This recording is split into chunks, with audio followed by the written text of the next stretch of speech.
Bismillahirrahmanirrahim. Assalamualaikum warahmatullahi wabarakatuh. Perkenalkan, nama saya Muhammad Revan Kurniawan dari program studi Manajemen Informatika Angkatan 23. Baiklah, saya di sini akan menjelaskan tentang konfigurasi cara mengkonfigurasikan DST-NAT pada mikrotik ya. Baiklah, langkah pertama, pastikan mikrotik kalian terhubung pada PC kalian. Setelah terhubung, kalian bisa membuka aplikasi Winbox, lalu masuk ke dalam router. Nah, setelah masuk ke dalam routernya, langkah yang pertama adalah kita harus membuka atau membuat IP address. Kita buat di sini IP-nya yakni 192.168.991/24. Jangan lupa untuk interface kita pakai Ether 2, lalu oke. Setelah itu kita membuat DHCP server. Kita pergi ke DHCP setup, lalu kita atur ini ke Ether 2, lalu next, dan sukses. Oke. Lalu setelah kita membuat DHCP server, kita bisa membuat DHCP client. Tambah, kita atur ke Ether 1 untuk mencari sumber internet. Lalu langkah terakhir untuk memastikan internet, kita bisa pergi ke menu firewall, lalu kita pergi ke NAT, kita tambah, kita ganti action di sini dengan masquerade dan generalnya src NAT. Oke, di apply lalu di oke. Nah, setelah kita melakukan konfigurasi di sini,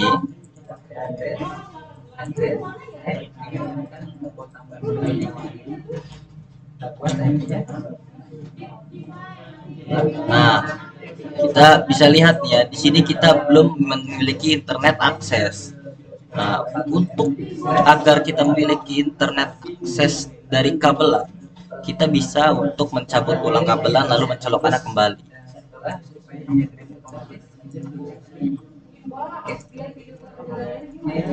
Nah, setelah kita cabut ulang lalu colokan kembali kabelan, kita bisa memiliki internet akses di sini.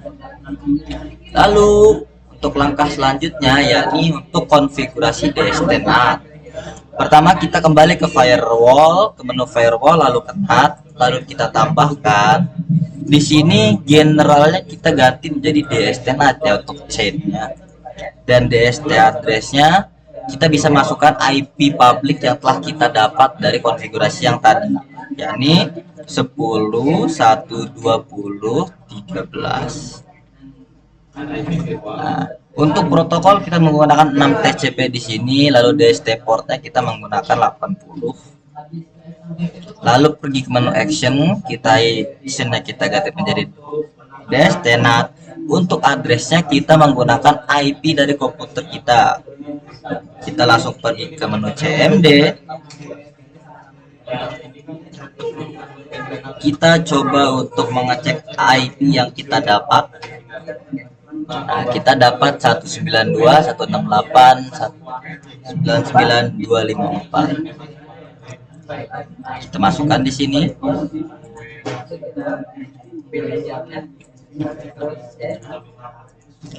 Lalu portnya kita masukkan 80.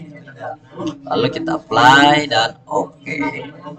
Nah, jangan lupa teman-teman kita mematikan web config-nya. Kita ke menu IP, lalu kita ke menu service, lalu kita bisa matikan www di sini untuk disable port 80 kita agar web server yang kita buat dapat bekerja dengan sukses.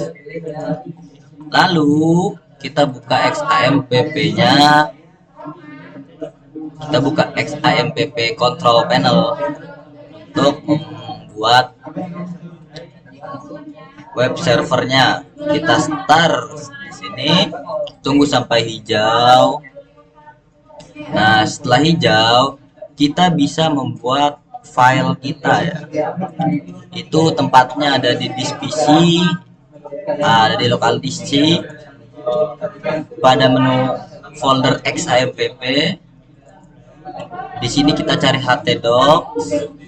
Nah, di sini kita bisa membuat folder baru kita untuk wadah dari web server kita nanti. Karena saya telah membuat foldernya, di sini saya bikin Revan Webs dengan isi indeks HTML sebenarnya di sini.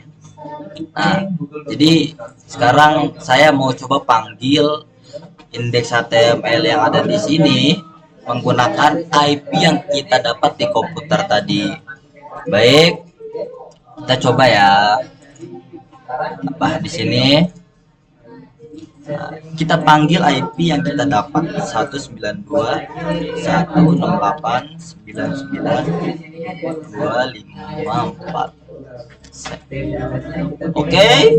Nah, terpanggil kan di sini dengan IP yang kita buat, web server yang kita telah buat, kita bisa panggil di domain sini. Oke, baiklah, apabila telah seperti itu, maka konfigurasi DSTNet kita telah berhasil. Baik, mungkin cukup sekian dari saya. Kurang lebihnya mohon maaf. Wabillahi taufiq wal hidayah. Waridho wal inayah.